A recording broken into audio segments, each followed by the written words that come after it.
ಪ್ರಚಲಿತ ವಿದ್ಯಮಾನಗಳ ಕುರಿತು ಆಸಕ್ತಿ ಹಾಗೂ ಅರಿವು ಹೊಂದಲು ವಿದ್ಯಾರ್ಥಿಗಳಿಗೆ ಅನುಕೂಲವಾಗುವಂತೆ ರಾಜ್ಯದ ಎಲ್ಲ ಪ್ರಾಥಮಿಕ ಹಾಗೂ ಪ್ರೌಢಶಾಲೆಗಳಲ್ಲಿ ಬಯಲು ಗ್ರಂಥಾಲಯ ಆರಂಭಿಸಬೇಕೆಂದು ರಾಜ್ಯ ಸರ್ಕಾರಕ್ಕೆ ಹಿರಿಯ ಪತ್ರಕರ್ತರು ಹಾಗೂ ಬಯಲು ಗ್ರಂಥಾಲಯ ಸಂಸ್ಥಾಪಕರಾದ ಸುಭಾಷ್ ಬಣಗಾರ್ ಅವರು ಆಗ್ರಹ ಮಾಡಿದ್ದಾರೆ. ನಗರದ ಪತ್ರಿಕಾ ಭವನದಲ್ಲಿ ನಡೆದ ಸುದ್ದಿಗೋಷ್ಠಿಯಲ್ಲಿ ಮಾತನಾಡಿದ ಅವರು, ಇತ್ತೀಚಿನ ದಿನಗಳಲ್ಲಿ ಓದುವ ಹವ್ಯಾಸ ಕಡಿಮೆಯಾಗುತ್ತಿದೆ. ಮೊಬೈಲ್ ಹಾವಳಿಯಿಂದಾಗಿ WhatsApp, Facebook, Twitter, Instagram, video games ನೋಡುವ ಭರಾಟೆಯಲ್ಲಿ ಪತ್ರಿಕೆ ನಿಯತಕಾಲಿಕೆಗಳತ್ತ ಮಕ್ಕಳು ಕಣ್ಣೆತ್ತಿ ಸಹ ನೋಡದಂಥ ಪರಿಸ್ಥಿತಿ ನಿರ್ಮಾಣವಾಗಿದೆ.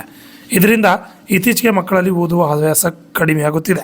ಈ ಹಿನ್ನೆಲೆಯಲ್ಲಿ ಪ್ರಚಲಿತ ವಿದ್ಯಮಾನಗಳ ಕುರಿತು ಆಸಕ್ತಿ ಹಾಗೂ ಅರಿವು ಹೊಂದಲು ಅನುಕೂಲವಾಗುವಂತೆ ಶಾಲಾ ಕಾಲೇಜುಗಳಲ್ಲಿ ಬಯಲು ಗ್ರಂಥಾಲಯ ಆರಂಭಿಸಿ ನಿಯತಕಾಲಿಕೆಗಳ ಪತ್ರಿಕೆಗಳನ್ನು ಒದಗಿಸಿ ಇದಕ್ಕಾಗಿ ಪ್ರತಿನಿತ್ಯ ಸಮಯ ನಿಗದಿ ಮಾಡುವಂತೆ ಮಾಧ್ಯಮಗಳ ಮೂಲಕ ಸರ್ಕಾರಕ್ಕೆ ಮನವಿ ಮಾಡಲಾಗಿದೆ. ಈ ಹಿನ್ನೆ ಪ್ರೌಢಶಾಲೆಗಳಿಗೆ ಬಯಲು ಗ್ರಂಥಾಲಯ ಆರಂಭಿಸುವುದು ಅಗತ್ಯವಾಗಿದೆ. ಪ್ರಚಲಿತ ವಿದ್ಯಮಾನಗಳ ಬಗ್ಗೆ ವಿದ್ಯಾರ್ಥಿಗಳಲ್ಲಿ ಅರಿವು ಹೊಂದಲು ರಾಜ್ಯ ಸರ್ಕಾರ ರಾಜ್ಯದ 24,347 ಶಾಲೆಗಳಲ್ಲಿ 20 ಕೋಟಿ ರೂಪಾಯಿನಲ್ಲಿ ಪುಸ್ತಕ, ಪತ್ರಿಕೆ ಹಾಗೂ ನಿಯತಕಾಲಿಕೆಗಳನ್ನು ಒದಗಿಸುವ ಮೂಲಕ ಗ್ರಂಥಾಲಯ ಬಲವರ್ಧನೆಗೆ ಹಾಗೂ ರೀಡಿಂಗ್ ಕಾರ್ನರ್ಗಳು ಸ್ಥಾಪಿಸುವ ಕುರಿತು ಮುಖ್ಯಮಂತ್ರಿ ಬಸವರಾಜ ಬೊಮ್ಮಾಯಿ ಅವರು ಬಜೆಟ್ನಲ್ಲಿ ಘೋಷಣೆ ಮಾಡಿದರು. ಆದರೆ ಅದು ಘೋಷಣೆಗೆ ಮಾತ್ರ ಸೀಮಿತವಾಗಿದೆ ಎಂದು ತಿಳಿಸಿದರು. Bureau report, RJ32 Kannada news, Kalaburagi. ಅವರು ಹಿರಿಯ ವಕೀಲರು, ಆಮೇಲೆ ನಮ್ಮ ಬಯಲು ಗ್ರಂಥಾಲಯ TSC ಅವರು ಕೂಡ ಪತ್ರಿಕಾಗೋಷ್ಠಿಯಲ್ಲಿ ಉಪಸ್ಥಿತರಿದ್ದಾರೆ.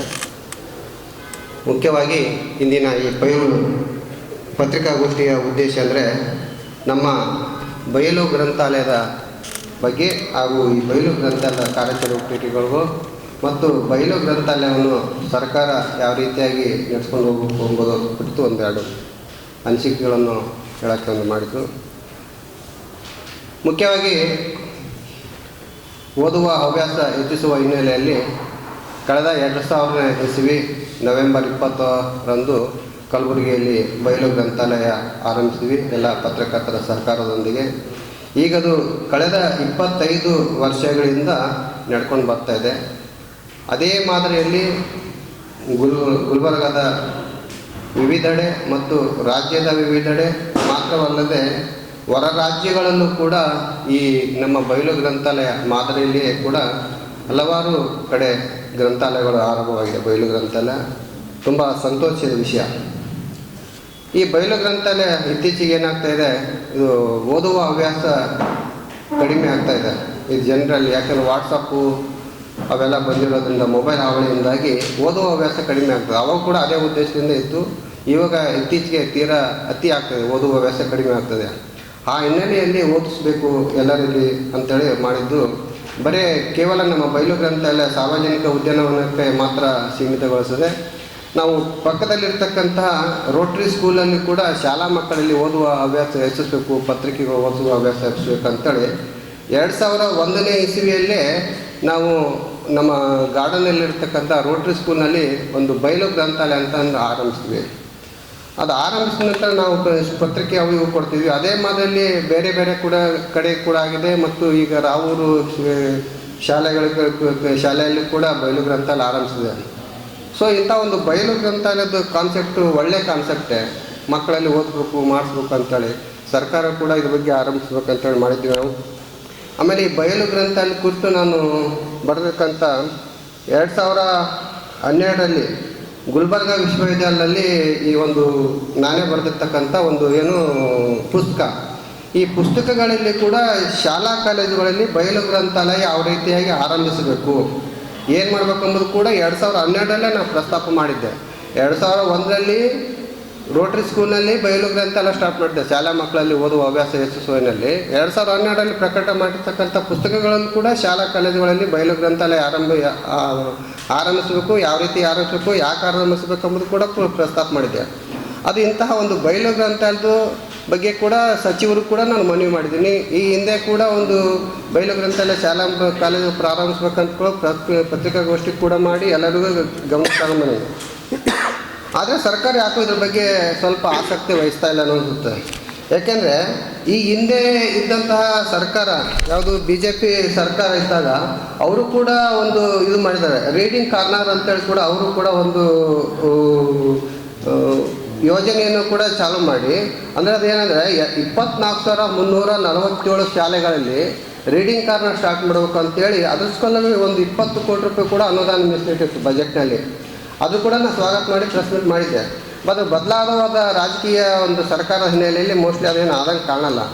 ಈಗಲೂ ಕೂಡ ನಾನು ಸರ್ಕಾರಕ್ಕೆ ಒತ್ತಾಯ ಮಾಡ್ತಾಯಿದ್ದೀನಿ, ಎಲ್ಲ ಶಾಲಾ ಕಾಲೇಜುಗಳಲ್ಲಿ ಮಕ್ಕಳಲ್ಲಿ ಓದುವ ಹವ್ಯಾಸ ಹೆಚ್ಚಿಸುವ ಹಿನ್ನೆಲೆಯಲ್ಲಿ ಬಯಲು ಗ್ರಂಥಾಲಯ ಪ್ರಾರಂಭ ಮಾಡಬೇಕು ಅಂತೇಳಿ ಮೊದಲಿಂದ ಹೇಳ್ತಾ ಇದ್ದೀನಿ. ಆದರೆ ನಮ್ಮಲ್ಲಿ ಆಗ್ತಾಯಿಲ್ಲ. ಈಗ ಉತ್ತರ ಪ್ರದೇಶ ಮತ್ತು ಗುಜರಾತ್ ರಾಜ್ಯಗಳಲ್ಲಿ ಶಾಲಾಗಳಲ್ಲಿ ಮಕ್ಕಳಲ್ಲಿ ಓದುವ ಹವ್ಯಾಸ ಹೆಚ್ಚಿಸುವ ಹಿನ್ನೆಲೆಯಲ್ಲಿ ಕಡ್ಡಾಯವಾಗಿ ಜಾರಿಗೆ ತರ್ತಾ ಇದ್ದಾರೆ. ಪೇಪರ್ ಓದಬೇಕಂತೇಳಿ ಶಾಲಾ ಮಕ್ಕಳಲ್ಲಿ ಓದಿಸ್ಬೇಕಂತ ಕಡ್ಡಾಯವಾಗಿ ಜಾರಿಗೆ ತಂದರೆ ಉತ್ತರ ಪ್ರದೇಶ ಮತ್ತು ಗುಜರಾತ್ ರಾಜ್ಯಗಳಲ್ಲಿ ಇತ್ತೀಚೆಗೆ ನೋಡ್ತಾ ಇರ್ಬೇಕು ನೀವು. ಆದರೆ ನಾವು ಇಷ್ಟೆಲ್ಲ ಮಾಡಿದ್ರು ಕೂಡ ಸರ್ಕಾರದ ಗಮನಕ್ಕೆ ತಂದರೂ ಕೂಡ ನಮ್ಮ ರಾಜ್ಯ ಸರ್ಕಾರ ಈ ಬಗ್ಗೆ ಆಸಕ್ತಿ ವಹಿಸ್ತಾ ಇಲ್ಲ.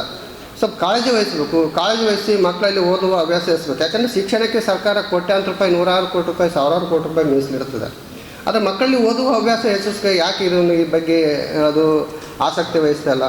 ಸೊ ಆ ಹಿನ್ನೆಲೆಯಲ್ಲಿ ರಾಜ್ಯದ ಪ್ರತಿಯೊಂದು ಪ್ರಾಥಮಿಕ ಮತ್ತು ಪ್ರೌಢಶಾಲೆಗಳಲ್ಲಿ ಸರ್ಕಾರ ಬಯಲು ಗ್ರಂಥಾಲಯ ಅಂತೇಳಿ ಆರಂಭಿಸಿ ಅದಕ್ಕೆ ಎಲ್ಲ ನಮ್ಮ ಪ್ರಾದೇಶಿಕ ಪತ್ರಿಕೆಗಳಿರ್ಬೋದು, ರಾಜ್ಯ ಮಟ್ಟದ ಪತ್ರಿಕೆಗಳು ಅಥವಾ ಸ್ಥಳೀಯ ಪತ್ರಿಕೆಗಳನ್ನು ಅಲ್ಲಿ ಕೊಟ್ಟರೆ ಏನಾಗ್ತಂದರೆ ಪತ್ರಿಕೆಗಳ ಪರಿಚಯ ಆಗುತ್ತೆ ಮತ್ತು ಅವರಲ್ಲಿ ಸಾಮಾನ್ಯ ಜ್ಞಾನ ಹೆಚ್ಚುತ್ತೆ, ಓದುವ ಹವ್ಯಾಸ ಕೂಡ ಹೆಚ್ಚಾಗುತ್ತೆ. ಆ ಹಿನ್ನೆಲೆಯಲ್ಲಿ ಬಯಲು ಗ್ರಂಥಾಲಯ ಆರಂಭಿಸಬೇಕು. ಬಯಲು ಗ್ರಂಥಾಲಯ ಆರಂಭಿಸಿ ಅದಕ್ಕೆ ಪ್ರತ್ಯೇಕವಾದ ಒಂದು ಸಮಯ ಕೂಡ ನಿಗದಿ ಮಾಡಬೇಕು. ಈಗ ಹೆಂಗೆ ನಾವು ಸಮಾಜಶಾಸ್ತ್ರ, ವಿಜ್ಞಾನ, ಗಣಿತ, ಕನ್ನಡ, ಇಂಗ್ಲೀಷ್ ಅಂತೇಳಿ ಅವ್ರಿಗೊಂದು 45 ನಿಮಿಷದ ಒಂದು ಪೀರಿಯಡ್ ಅಂತೇಳಿ ನೀವು ಮಾಡ್ತೀವಲ್ಲ, ಅದೇ ಥರ ಈ ಒಂದು ಕೂಡ ಶಾಲಾ ಕಾಲೇಜುಗಳಲ್ಲಿ ಒಂದು ಬಯಲು ಗ್ರಂಥಾಲಯ ಆರಂಭಿಸಿ ಅದಕ್ಕೊಂದು ಸಮಯ ನಿಗದಿ ಮಾಡಬೇಕು. ಸಮಯ ನಿಗದಿ ಒಂದು 45 ಮಿನಿಟ್ಸ್ ಸಮಯ ನಿಗದಿ ಮಾಡಿದ್ರೆ ಒಂದು ಅರ್ಧ ಗಂಟೆ ಪತ್ರಿಕೆಗಳನ್ನು ಓದಿಸ್ರಿ ಎಲ್ಲರಿಗೆ.